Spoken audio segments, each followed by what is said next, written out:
Hmm, menarik. Aku penasaran tadi kalau ternyata Ara menemukan lebih suka di sekolah yang punya sistem. Kalau tadi kakaknya Kak Ara kan bilang tadi lebih suka homeschooling. Apakah dia terusan homeschooling? Atau dia Jadi waktu itu, sekolah beneran juga? ya ini kakak saya tuh pernah nyoba pesantren setelah SD.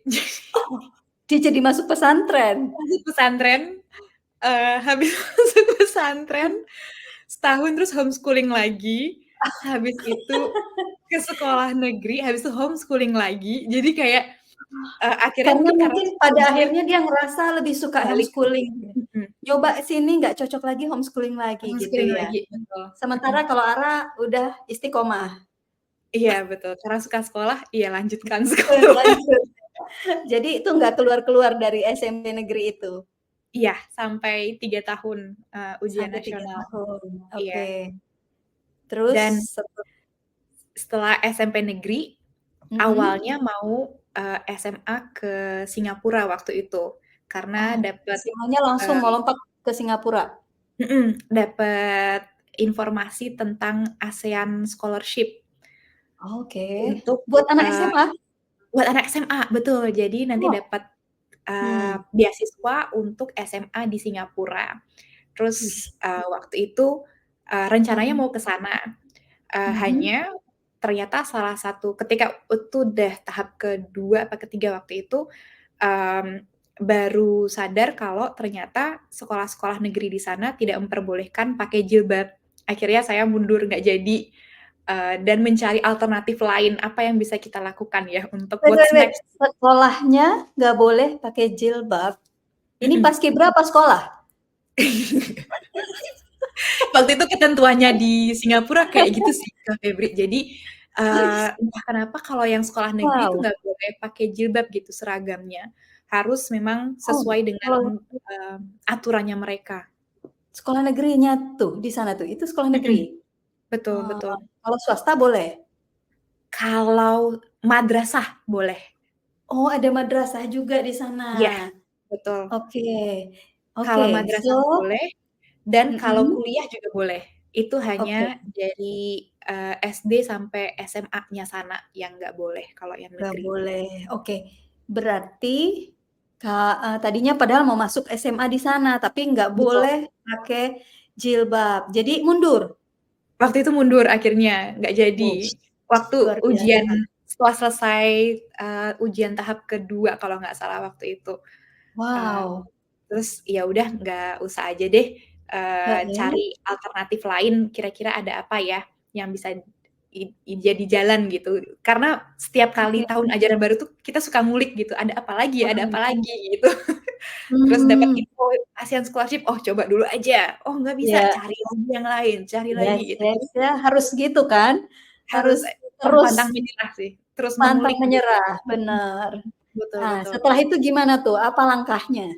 Nah, waktu itu akhirnya ke pameran, semacam pameran, sekolah luar negeri gitu, Kak, Heeh, dan ada 2 opsi waktu itu, antara SMA boarding school di Kanada wih, atau, eee, apa sih namanya waktu itu, diploma ya, atau bukan SMA, tapi ambilnya heeh, ke diploma kalau memang mau jurusannya jurusan bisnis dan manajemen, bisa juga heeh, ngambil langsung nggak bukan SMA, tapi ngambilnya diploma, mmm, setelah itu lanjut S1 setelah diplomanya ini, gitu. Jadi kayak, mmm, apa ya, pen instead of SMA yang general, langsung aja yang spesifik gitu, belajar tentang bisnis diplomanya ini, oh, langsung SMK?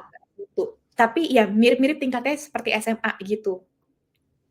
Kayak SMK Nah, kan berarti dari SMA dia udah penjurusan? sudah ada penjurusan istilahnya itu diploma kalau di sana, di Diploma Singapura dia waktu itu. bilangnya. Mhm, untuk Oke, kita lanjut ke S1, setelah mmm, diplomanya ini, tapi harus, konsisten tentang bisnis dan manajemen waktu itu. oh iya, heeh, Dan mikir-mikir karena memang tertarik tentang manajemen dan marketing ketika mhm, SMP, mmm, kayaknya menarik deh kalau misalnya ambil jalur yang ini, mhm, awalnya pengen ambil yang di Kanada, dan iya, itu boarding school di sana. hanya salah satu pertimbangannya deg-degan juga kalau itu waktu itu usia berapa ya, usia 14 tahun langsung Heeh. pergi jauh Jauh di belahan banget ya. dunia lain sendirian tanpa orang tua, orang tua saya juga deg-degan gitu untuk mengirimkan anaknya langsung ke sana. Jadinya Iyalah. nggak jadi ambil yang itu, Mhm. coba jalur yang diplomanya ini. Dan, Oke. eee, persyaratannya dilihat, memenuhi syarat, harus ada ujian apa aja yang dilalui, waktu itu akhirnya Mhm. ujian dan, masuk ke jalur yang diploma ini, Kak. Jadi diploma, waktu itu ambil diploma di, manajemen and marketing, S1-nya juga manajemen and marketing. Mmm. Jadi itu, diplomanya berarti lama kuliahnya ya? Sekolahnya? Sekitar waktu itu ada, namanya matrikulasi itu 3 bulan, Oke, setelah itu heeh. diplomanya 1,5 tahun, jadi 18 bulan. Total tuh 2 tahun sih, udah 2 include tahun? matrikulasi, 2 tahun dan mulainya dari kelas 2 SMA. Jadi kelas 1-nya itu buat persiapan dulu, Ah kelas 2 hah. SMA baru masuk ini 2 tahun, jadi istilahnya Oke, kayak udah 2 2 tahun, tahun lulus berarti udah 3, SMA-nya, heeh. baru lanjut S1. Oke. Jadi itu kuliah di Singapura. Di Sekolah Singapura. sama kuliah digabungin lah ya? Iya digabungin itu, sekolah dan kuliah jadi Itu satu. beda nggak, bangunannya? Kayak yang istilahnya sekolah SMA-nya dengan diploma yang kuliahannya, college-nya gitu? Atau satu bangunan itu? Bangunannya satu, Mmm. institusinya yang berbeda. Jadi, Oke. institusi yang menyediakan diploma dengan institusi yang menyediakan S1-nya itu berbeda, Kak. Oke. Oke. Nah, merasakan kuliah di luar negeri ya, ini, eee, tentu sangat berbeda, dengan pengalaman di dalam negeri. Banyak, Betul. ya, apa, dari proses belajarnya mungkin, exam-nya, boleh ceritain beberapa hal nih yang paling Ara ingat bedanya sistem belajar di dalam negeri dengan yang di luar negeri yang udah dirasain kemarin? Salah satu yang saya pertama kali merasa sangat bermanfaat dan wah gitu, ketika ke sana Mhm. itu, ketika pondasi dasarnya diajarkan tentang critical thinking terlebih dahulu. Itu Oke. dulu nggak didapat ketika dari SD sampai SMP, aspek critical thinking ini tuh merasa kurang ditekankan gitu di pendidikan Indonesia, zaman itu. Di mana kalau di buku paket atau mungkin, informasi yang dari guru itu 100% pasti bener lah, udah itu diterima, ditelen aja gitu. Terus habis itu nggak usah Ya. dipertanyakan, inget-inget aja, nanti keluar di ujian dan itu cari jawabannya, jawaban pun hanya ada jawaban benar dan salah, udah titik. Pokoknya kalau Ya. nggak bener, ya pasti salah jawabanmu, nggak ada yang di Iya, tengah-tengah tuh bener. nggak ada gitu. Iya. Nah, Ya. ketika masuk ke diploma dan langsung kuliah di Singapura itu, pertama Ya. kali ditekankan bahwa kamu harus berpikir kritis, bahwa di sini nggak ada yang Wow. hitam putih, sangat Yes. hitam putih gitu, kamu harus menimbang 2 sisi ketika diberikan sebuah statement atau mungkin nanti gurunya menyampaikan sesuatu, lihat dari 2 sisi. Apa Mhm. sisi positifnya, apa sisi Mhm. negatifnya, apa Mhm. yang bisa mendukung argumentasi itu. Jadi, karena masih levelnya diploma dan S1, Mhm. argumentasi diri kita sendiri itu masih belum boleh untuk dijadikan landasan dasar karena kita juga masih belajar. Landasannya harus dari memang, artikel jurnal yang, sudah, terpercaya gitu, yang kita dapatkan Betul. atau dari buku yang memang sudah terpercaya, mereka mengatakan apa, bangun argumentasi dari sana untuk pros dan cons, baru ambil Mhm. konklusimu gitu. Jadi apa nih, Mhm. yang kamu dapatkan dari menimbang kedua hal tersebut. Nah itu baru kayak, oh Wah. ternyata jawaban itu bukan cuman pilihan ganda yang benar dan salah loh, tapi juga Ya. banyak sekali hal-hal yang perlu kita Ya. pertimbangkan dan, pasti sesuatu tuh ada 2 sisinya gitu. Itu yang Mhm. menurutku sangat bermanfaat sih, Kak, dan ditekankan di sana untuk bisa Mmm. itu. Yes, sebelum go through other points ya, ke poin Mhm. yang lain ya, ini menarik banget karena critical thinking kalau di sana ditekankan, kalau di sini ditekan. Karena ya mungkin sekarang mungkin sudah agak berbeda, kita nggak tahu ya, sekarang kan Mhm. pendidikan juga guru-guru sudah diberikan, pelatihan yang saya pikir mungkin udah jauh lebih maju juga daripada dulu misal, mudah-mudahan kan. Karena saya juga ngerasain ya, ini kan pengalaman pribadi tapi juga sudah lama sekali. Pada waktu SMP apa SMA ya, saya juga lupa waktu itu, ketika tidak setuju dengan guru dan Gurunya, mhm. berdiskusi dengan teman, karena ketidaksetujuan dengan apa yang disampaikan, gurunya malah marah gitu, malah dilempar karena ribut, misalnya anak ribut, tapi sebenarnya dalam hal untuk mengkritisi apa yang disampaikan. Tetapi ya itu, akhirnya apa, kan akhirnya anak ya saya mencontohkan pada diri saya sendiri ya, akhirnya jadi takut untuk, meng-counter gitu.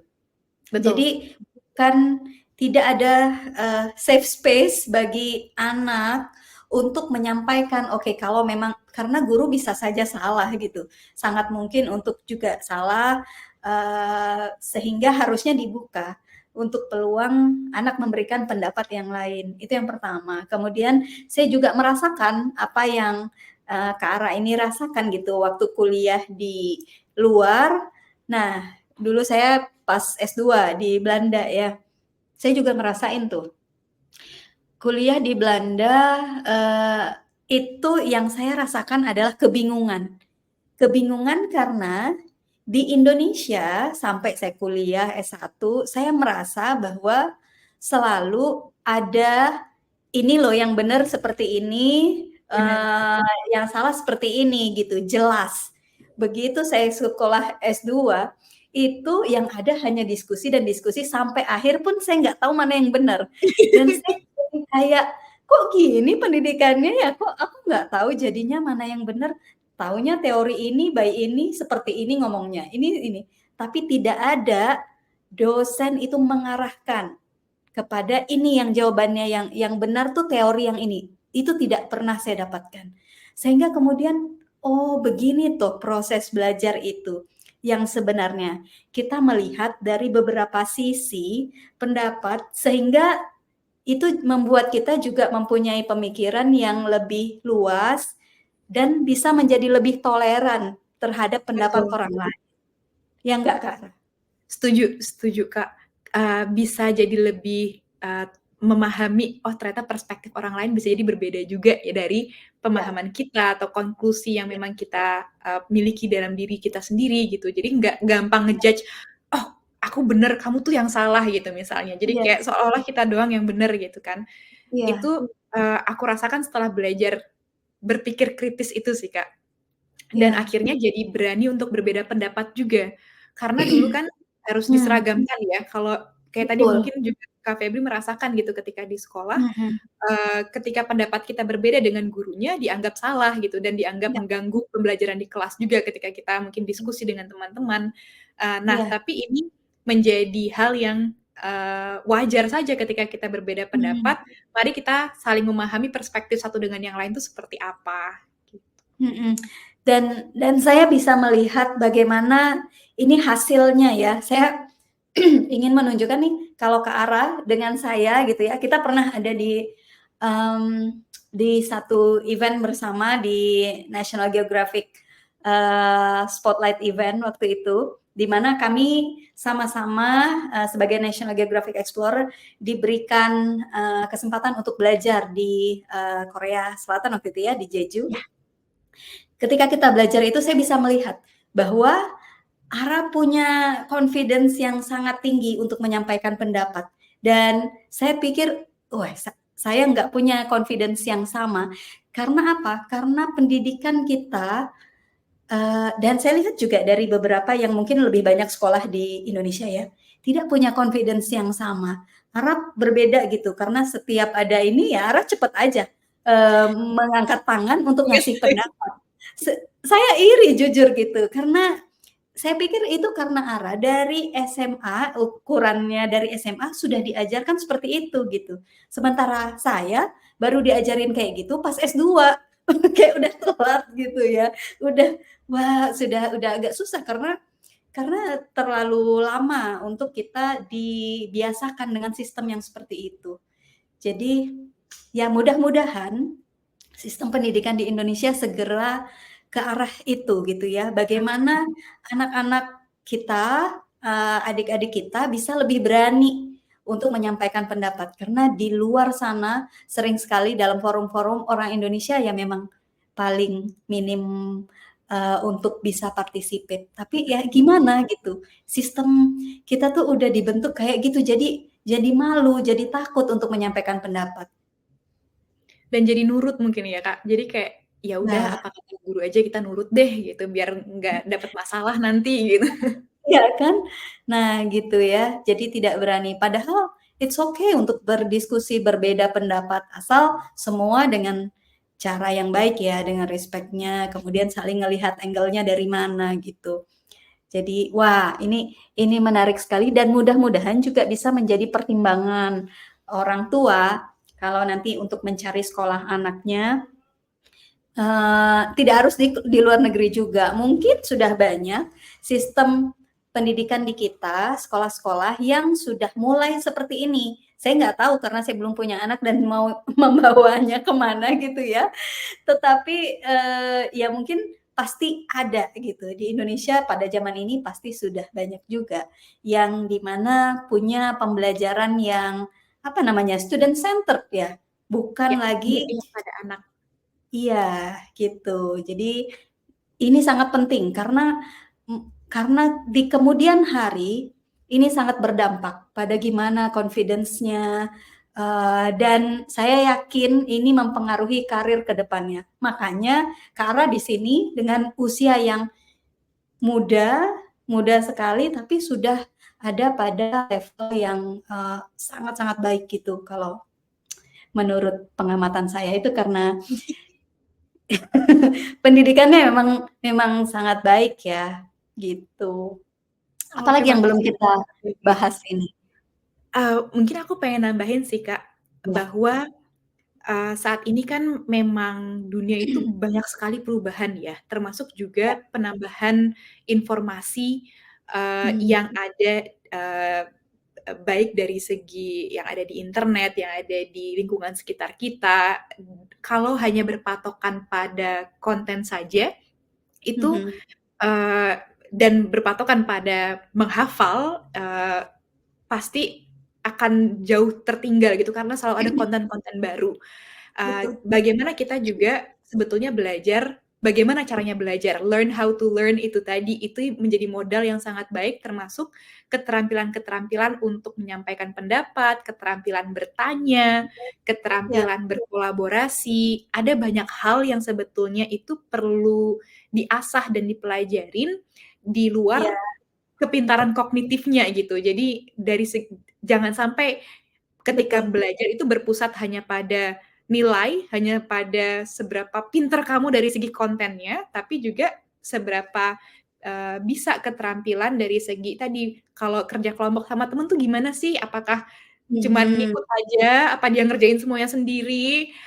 Kalau misalnya lagi ujian seperti apa? Apakah memang jujur, iya, mengerjakannya? iya, iya, Nilai-nilai dasar seperti itu yang sebetulnya perlu ditekankan pada pendidikan, di betul, samping memang ya udah pinter aja gitu dengan, betul. seberbagai macam konten yang dia ketahui pengetahuannya.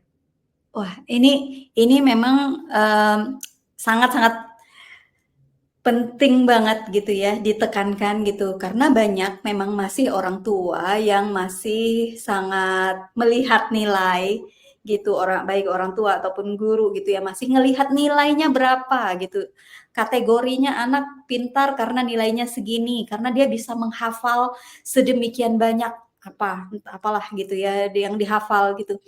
Tapi itu bukan ukuran gitu. Ukuran yang sebenarnya adalah bagaimana dia attitude dia itu yang lebih penting gitu. Kemudian bagaimana dia bisa lebih kritis, lebih ya itu tadi ya bisa bicara dengan pede misalnya, tetapi juga respectful. Ya banyak hal yang jauh lebih penting daripada sekedar nilai. Jadi ya perlu sangat-sangat diperhatikan. Mudah-mudahan juga sistem pendidikan kita, karena dulu ada tuh di mana di satu masa saya sangat-sangat sedih, ada satu masa di mana banyak sekolah melakukan kecurangan dengan memberikan kisi-kisi ujian supaya nilai anak-anaknya bagus, nggak ada yang harus apa waktu itu, pokoknya membuat. Remedi gitu ya? Iya, karena supaya tidak harus, yang pertama itu terkait dengan image sekolah, jadi dia Oh, tetap oke oke. sekolah yang bagus dan anak-anak mungkin tidak ada yang harus, saya nggak tahu waktu itu bahasanya apa ya, gagal lah gitu ya, gagal Mhm. atau tidak tuntas sehingga ada permainan gitu di sekolah waktu beberapa tahun lalu, yang UN itu pada akhirnya kan dihapus gitu. Dihapus, Nah iya. Apa ya, padahal nilai kejujuran itu lebih tinggi daripada nilai 9, 10 gitu. Kalau betul. didapatkan dengan cara tidak jujur, karena akan memproduksi anak-anak yang nanti menjadi orang-orang yang tidak jujur ke depannya gitu, kalau itu diajarkan. Ya, jadi memang itulah sebenarnya nilai yang paling penting buat kita belajar adalah hal-hal yang sebenarnya juga banyak bisa kita pelajari, tidak harus di sekolahan itu ya. Iya. Gitu. Belajar Hmm, dari kehidupan dan pengalaman ya, Kak. ya, Nggak cuman dari ya, sekolah aja gitu. benar. Dan sekolah sebaiknya memang membuat sistem seperti itu sehingga ya relevan lah apa yang sebenarnya dibutuhkan di dunia yang sesungguhnya nanti ketika anak lulus dari sekolah atau kuliah gitu. Itulah yang kemudian menjadi bekalnya gitu. Oke. Menarik sekali, tetapi waktu kita terbatas. Saya, kalau ini bisa 24 jam, live stream nanti kita bisa ngobrol terus. Ngobrol terus kayaknya, Kak, ini sampai malam, sampai subuh ini ngobrol. Iya, ini sebenarnya aduh asik sekali membicarakan tentang tipe-tipe sekolah, kemudian, dan pengalaman di sekolah-sekolah itu ya. Iya. Tapi berhubung, waktu yang terbatas, mungkin saya ingin ke next-nya, mmm oh, sebelum next ke mungkin lebih ke personal, rencana ke depan, di antara tadi nih sekolah-sekolah, apakah ada lagi yang belum tersampaikan, dari ke arah tentang jenis-jenis sekolah tadi? Sejauh ini sih sudah, eee, cukup banyak ya, Kak, tadi yang kita cover. Oke. Tambahan sedikit tentang AHA Project, Oke. mmm, jadi salah satu hal yang memang, ingin tadi ya ditekankan bahwa memang sekolah atau mungkin pembelajaran itu tidak hanya berpatok pada konten atau materinya saja, tapi juga cara belajarnya, Mmm. dan bagaimana anak-anak bisa memiliki keterampilan dan rasa ingin tahu, rasa senang belajarnya itu bisa muncul, itu juga yang ingin, eee, saya bagikan kepada adik-adik di, beberapa desa di Indonesia ini melalui AHA Project, di mana dengan para relawan di AHA Project ini, membuka kelas-kelas diskusi sebetulnya di sore hari atau mungkin di akhir pekan, ketika waktu luang, masing-masing, untuk bisa yang pertama mencari momen AHA-nya melalui bertanya terlebih dahulu. Jadi, mmm, alih-alih gurunya langsung menyediakan atau mungkin kakaknya gitu langsung menyediakan, "Ini dia pembelajarannya," tapi Mhm. lebih banyak membuka ruang terlebih dahulu. "Apa sih yang ingin kamu tahu?" Ada yang ingin tahu tentang kenapa bunga yang ada di depan rumahnya banyak tumbuh di, TK di kampungnya, tapi tidak tumbuh di tempat yang lain. Ada yang pengen tahu kenapa di batu ini lumutnya hanya sebagian saja, tidak semuanya. Ada yang pengen tahu dari mana asalnya kelapa itu misalnya. Jadi ada banyak sekali sebetulnya rasa-rasa ingin tahu yang bisa memantik, momen AHA atau discovery dari anak-anak itu, dan menjadi pembelajaran baru bagi mereka, bagaimana caranya belajar dan mencari tahu itu. Bagaimana juga caranya belajar dari alam. Seperti tadi yang Kak Febri bilang bahwa kita tuh belajar tidak hanya di sekolah loh, tidak hanya di dalam ruang kelas saja, tapi juga bisa belajar dari tetangga kita, belajar dari alam, belajar dari pohon mangga, belajar dari budaya, dan ada banyak hal yang bisa kita pelajarin ketika punya pola pikir bahwa kita tuh adalah pembelajar sejati gitu. Seperti bagaimana saya terinspirasi dari ibu saya yang ternyata ketika sudah dewasa pun, sudah tidak sekolah, masih ada hal-hal yang perlu dipelajarin juga waktu itu tentang homeschooling, belajar tentang pendidikan anak lagi. Pembelajaran itu tidak pernah berhenti, dan kita akan terus berkembang dengan cara seperti itu. Nice. Nice. Oke. Ya, jadi dari mungkin buat teman-teman juga nih yang belum tahu juga bahwa AHA Project ini menjadi salah satu yang disupport oleh Najeo ya. Sehingga Betul. Kak Ara ini menjadi seorang Najeo Explorer itu karena ada project yang diinisiasi yang bernama AHA Project. Nah, nanti kalau misalnya mau cari tahu tentang AHA Project tuh ada Instagramnya ya Kak Ara ya? Ada di aha.project.id Instagramnya, lalu websitenya di ahaproject.id. Ya, mungkin ada yang mau gabung, entah menjadi volunteer, itu bisa sekali di sana gitu. Jadi membuat project ini kan juga menjadi sesuatu yang saya yakin ini ada fondasi dari sekolah ya, karena dari kecil aja, dari homeschooling juga udah banyak project-project yang dibikin sehingga akhirnya mampu untuk melahirkan inisiatif yang besar, yang diakui, yang disupport oleh organisasi yang besar seperti Najeo. Jadi ini mungkin bisa memacu juga teman-teman di luar sana untuk berani berkreasi, membuat inovasi, inisiatif apapun, mulai dari yang kecil, karena tentunya Kak Are juga pasti mulai AHA Project ini dari berapa teman ya kan, dan Iya, betul. akhirnya Waktu itu dari 4 sudah teman berapa aja. provinsi. Nah, bayangin dari 4 teman sekarang udah berapa banyak Kak Ara? Sekarang di 60 desa kurang lebih. Berapa provinsi itu? Di 18 provinsi. Wow, luar biasa. Dan itu dibangun dalam berapa tahun? Kurang lebih 2-3 tahun dibangunnya. Luar biasa. Dalam 2-3 tahun sudah ke 18 provinsi. Jadi pasti semua start small. Jadi jangan apa ya, mungkin ngelihatnya masa cuma ngebantuin anak-anak ini kayak bikin-bikin les-lesan. Tapi mulai dari situ nanti pasti jadinya berkembang. Yang penting kita punya tapi itu tadi butuh juga nih belajar bagaimana cara meyakinkan orang lain sehingga orang lain mau ikut nih gerakan kita gitu. Betul. Iya kan, Kak Arab yang pasti aktif menyuarakan itu sehingga banyak yang mau ikut nih gitu. Nah, thank you. Next kita mungkin sedikit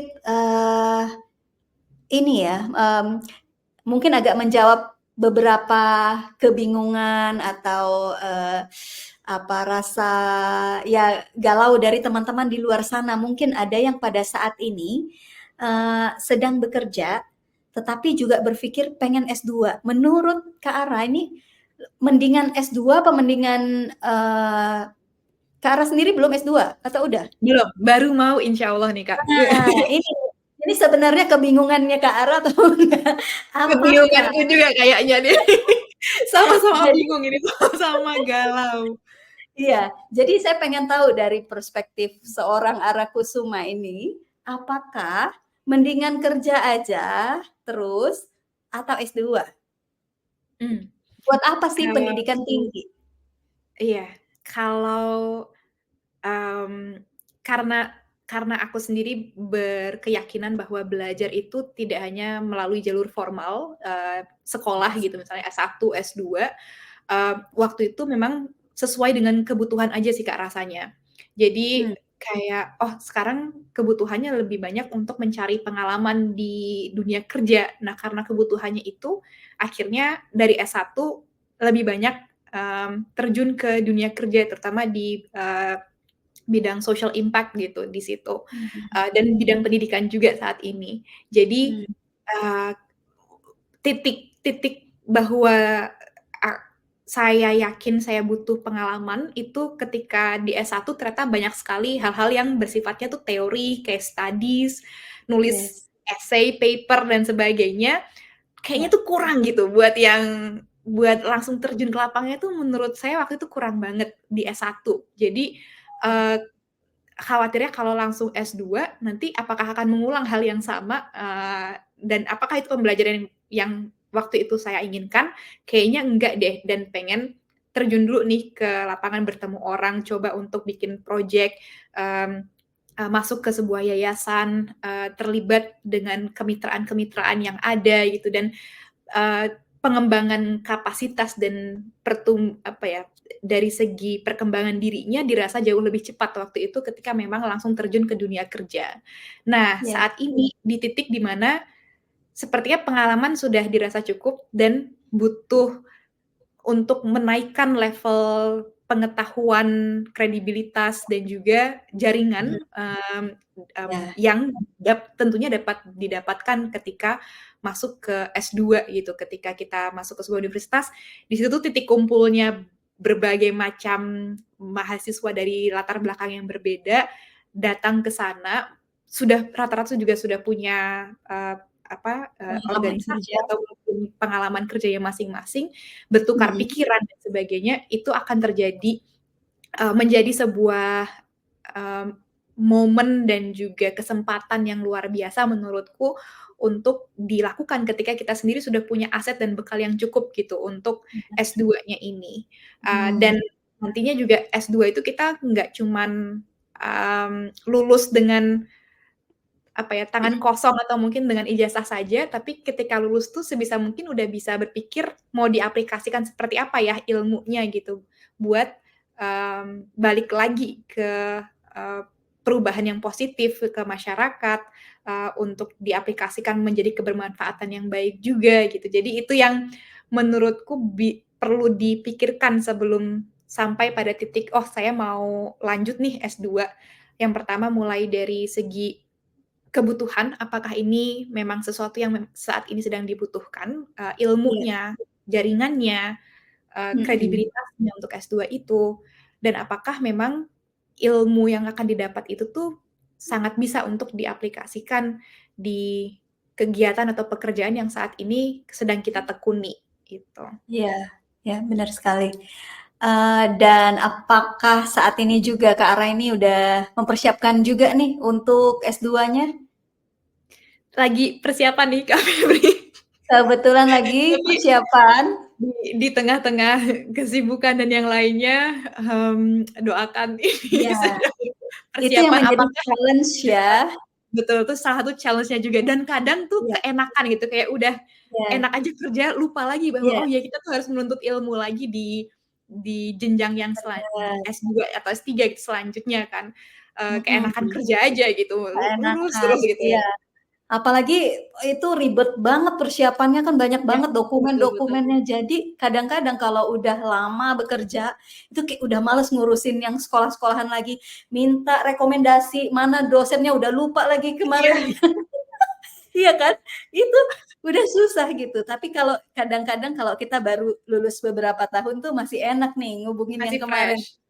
Iya, masih fresh. Ini jangan-jangan dosennya udah lupa, udah berapa lama, Betul betul. gitu. Kalau Kak Febri gimana waktu itu S2, memutuskan ke Belanda, apa titik, momen yang meyakinkan gitu, "Oh sekarang saya harus S2." Kalau saya kebetulan memang dari lulus udah pengen banget S2, tapi kan nggak Mmm, bisa. Karena waktu itu untuk sekolah S2 di luar negeri dan dapat beasiswa, itu harus ada pengalaman kerja minimal 2 tahun. Dan itu hal yang bagus karena ketika kita kuliah S2, kita nggak mau datang hanya dengan teori dan teori, sementara betul. rekan-rekan kita, teman sekelas kita, udah ngomongin hal-hal yang real di lapangan seperti apa. Nah, itu pentingnya kita punya bekal dan Kak Ara di sini udah tepat nih, punya 6 tahun pengalaman kerja ya? Betul. 6 tahun pengalaman kerja, sehingga sudah sangat bisa menjelaskan dengan baik situasi, konteks di Indonesia nanti pada saat belajar di luar gitu. Kalau kita hanya datang dengan teori, ya itu ngapain gitu, memang kita mau ceritain apa gitu, KKN. Nggak ada seberapa gitu ya. Jadi memang pada waktu itu saya sudah ketika mau, ya berarti yang saya lakukan dalam 2 tahun itu memang seriously mempersiapkan, saya bekerja karena menunggu momen untuk bisa apply S2 dan alhamdulillah, begitu apply langsung bisa dapat gitu. Jadi saya nggak menunggu lama, persiapan-persiapan untuk, S2-nya memang sudah dipersiapkan gitu. Jadi ya alhamdulillah sih, sesuai dengan memang step-nya saya waktu itu pikir kuliah S2 itu sangat penting karena kita kalau bersaing hanya kita di level S1 pada saat ini, pada saat itu, apalagi saat ini gitu. Pada saat itu sudah banyak sekali lulusan S1. Di mana nih nilai lebih kita?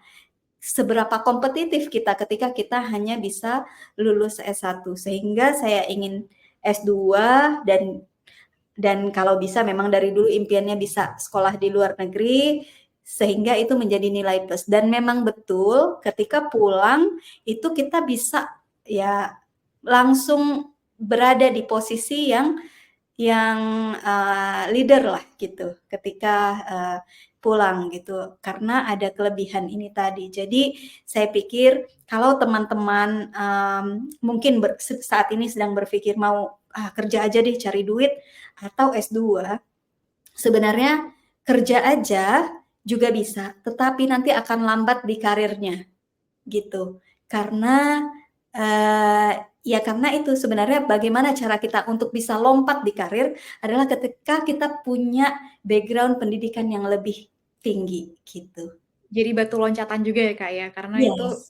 kayak akselerasi S2 itu langsung Akselerasi, betul. Kalau enggak kita akan compete dengan yang ya banyak sekali orang dan masa kita hanya menunggu dari promosi atau apa kan, lama gitu. Tapi sekolah itu lebih menjamin memang menurut saya ya ya bahkan sampai saat ini pun orang masih ngelihatlah pendidikan apalagi, pada saat ini juga masih, karena pendidikan di Indonesia levelnya masih belum sebaik yang di luar negeri. Jadi kalau ya luar negerinya mana dulu ya, tentunya pasti kampus-kampus yang baik di dunia gitu. Kalau kita bisa keluar dari situ, otomatis memang sangat bisa mendukung karir gitu. Dan saya yakin nih juga Kak Ara pasti sedang mentarget kampus kampus terbaik di dunia ini. Boleh di-spill nggak buat ini teman-teman yang mendengarkan? Kira-kira targetnya ini mau kemana Kak Ara? Kayaknya nanti dulu deh Kak Febri spill-nya. Karena saya masih malu dan belum pasti juga sih, sangat banyak tentatifnya, kemungkinannya. Yes. Jadi Mungkin minta tunggu teman-teman didoain aja. spill-nya. Semoga tolong didoakan saja dulu. Iya, Tapi semoga. udah tahu mungkin mau ambil, Yes, MBA jurusan sih ke apa? depannya. Jadi Master MBA. in Public Administration, betul. Oh, MPA bukan MBA. Bukan B ya, P yang Iya, ini, Public P. Administration. Public Administration. Oke, semoga bisa menembus dari kampus yang diimpikan dan juga mendapatkan beasiswa. Ngejar beasiswa juga. Ngejar beasiswa juga, iya. Oke, boleh mungkin berbagi biar sama-sama berjuang dan berkompetisi. Kan tadi love competition ya. Ikut membangun semangat dari teman-teman di sini yang juga sedang berjuang untuk mendapatkan beasiswa. Ada tipsnya nggak? Wah, ini semacam the blind lead to the blind ya. Jadi kayak belum sukses juga mendapatkan beasiswa, tapi kasih orang lain gitu. Gimana caranya dapat beasiswa gitu, tapi Buka mungkin yang sedang dilakukan. bagaimana aku mempersiapkan diri kali ya, Kak Febri. Yes, boleh. Kalau tipsnya nanti dari aku deh. Ya, tipsnya dari Kak Febri yang sudah sukses ya meraih beasiswa. Kalau aku kan masih mempersiapkan diri ke sana, tapi Ya, bagaimana mempersiapkan dirinya, persiapan yang persiapan mm, untuk beasiswa tentunya yang pertama, cari memang rekomendasi yang relevan gitu dengan apa yang mau kita tuju dan, memang pernah bekerja bareng atau, bisa memberikan, mmm, kredibilitas yang lebih gitu terhadap kualitas diri kita untuk bisa Mhm. meyakinkan sekolah tersebut. Dan yang Ya. kedua, intinya adalah be unique and be genuine. Itu Mmm. banyak sekali aku dengar dari orang-orang yang aku minta pendapat dan Mhm. saran gitu, bagaimana sih caranya supaya kita bisa lolos gitu, Ya. dapat beasiswa dan juga dapat sekolahnya. Be genuine, bahwa Mmm. ada banyak banget nih orang yang pinter di dunia ini gitu, ada banyak yang Mmm. dapat nilai 90, ada banyak yang punya medali juga. Ya. Terus so what gitu, terus kenapa gitu, apa bedanya diri kamu dengan orang-orang pinter yang lainnya gitu. Mmm. Eee, apa sih nilai yang mau kamu tawarkan gitu untuk sekolah ini dan bagaimana kamu mau mengaplikasikan, ilmunya ini untuk Ya. kebaikan, bersama itu. Jadi tidak untuk hanya ego diri saja, tapi Iya. banyak sekarang kampus-kampus dan juga, beasiswa itu yang melihat apa sih dampaknya kalau saya membiayai diri kamu gitu, what Ya. can you offer gitu untuk, Yes. mmm, kampus maupun juga untuk pemberi beasiswanya itu. Jadi be genuine, Iya. and have a lot of network supaya bisa dapat banyak rekomendasi juga gitu. Iya iya iya, oke.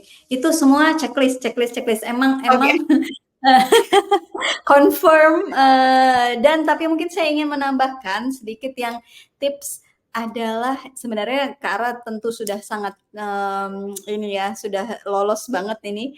Tetapi buat teman-teman di sini, jadi ada yang, bahwa sangat perlu volunteering, jadi volunteer dan mempunyai project atau, inovasi inisiatif kita tuh apa gitu. Jadi kerja volunteer itu penting karena akan memperlihatkan bahwa kita itu adalah orang yang senang memberikan dampak kepada orang lain gitu.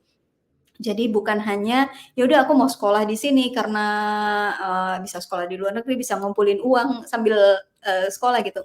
Tetapi kita harus nunjukin nih, selama ini saya sudah melakukan ini gitu. Itu yang ketika dia melihat bahwa kita bahkan tanpa beasiswa pun, anak ini sudah banyak loh punya, pengalaman volunteering, sudah punya inisiatif A, B, C, dia akan melihat, "Oke, apalagi kalau aku kasih beasiswa, kasih pendidikan yang lebih tinggi, dia akan membuat dampak yang lebih besar." Itu sih kalau dari Sepakat sepakat. pengalaman saya, gitu ya. Jadi semoga, teman-teman di sini yang lagi pejuang beasiswa sama kayak Kak Ara di sini, bisa lolos nanti dan mendapatkan beasiswa ke kampus impiannya. Amin. Sukses untuk kita semuanya, Amin. semangat semangat, dan semangat untuk diriku juga. Yes. Semangat ya, jangan kesibukan kerja, karena aku Itu tahu dia, banget Kak. ini sibuk banget udah kerja kan. Temenku, sampai, ini ya, setelah break kayak kontrak dari tempat pekerjaan yang sekarang gitu, dia memang serius, oke, nggak ngambil kerja yang lain dan mungkin kalaupun kerja tuh kayak part-time aja, Mhm. jadi nggak full timer lagi untuk mempersiapkan kuliah. Ya, Ya, kadang-kadang kita harus oke, berani untuk begitu ya pada akhirnya. prioritas jadinya, mhm. Iya, ketika dia udah oke, prioritasnya ini, ya udah berarti dikurangin pola waktu untuk bekerja sehingga bisa lebih fokus di situ. Oke, so terima kasih banyak Kak Ara sudah berbagi dengan saya, berbagi dengan teman-teman yang mendengarkan channel YouTube Mentormind ID ini. Mmm, apakah ada pesan yang ini lagi yang belum disampaikan? Sudah cukup kayaknya, Kak Sudah Febri. cukup, Thank you semua for sudah having me. tersampaikan. Terima kasih banyak, untuk waktu dan semua pembelajaran berharga yang, kita dapatkan pada hari ini. Sukses untuk, rencana selanjutnya dan saya berharap, Kak Ara bisa mendapatkan, beasiswa yang diimpikan, kampus yang diimpikan, kuliah di luar negeri dan pulang bisa membawa dampak yang lebih besar untuk meningkatkan kualitas pendidikan di Indonesia. Tolong supaya pesan untuk di masa depan, supaya Kak Ara pulang dan bikin anak Indonesia lebih kritis, lebih mampu untuk menyampaikan pendapat, lebih pede dalam ya ngomong gitu ya. Karena saya merasakan sendiri bagaimana kita struggling untuk bisa hanya untuk mengangkat tangan dan membagikan pendapat di depan umum gitu. Jadi mudah-mudahan ini bisa menjadi sesuatu yang diperjuangkan di masa mendatang. Thank you. Amin. Terima Thank kasih you, Kak Kak. Febri, sehat selalu. Thank you sama-sama, sehat selalu juga dan selamat kembali beraktivitas, istirahat sih yang penting karena sudah Harus ya sore itu, sekali. biar balance ya. Habis ini Yes, masih ada benar. satu lagi rapat terus habis itu udah Ya. selesai. Saya sok-sok ngasih nasihat padahal juga saya ada meeting Padahal lagi jam 7 malam sampai jam 9. Oke, itulah deritanya orang bekerja ya. Oke, tapi terima kasih banyak semua yang sudah menonton Mentor Mind ID ini. Sampai ketemu lagi di video Mentor Mind ID berikutnya. Bye-bye. Thank you, Kak Ara. Assalamualaikum. Waalaikumsalam warahmatullahi wabarakatuh.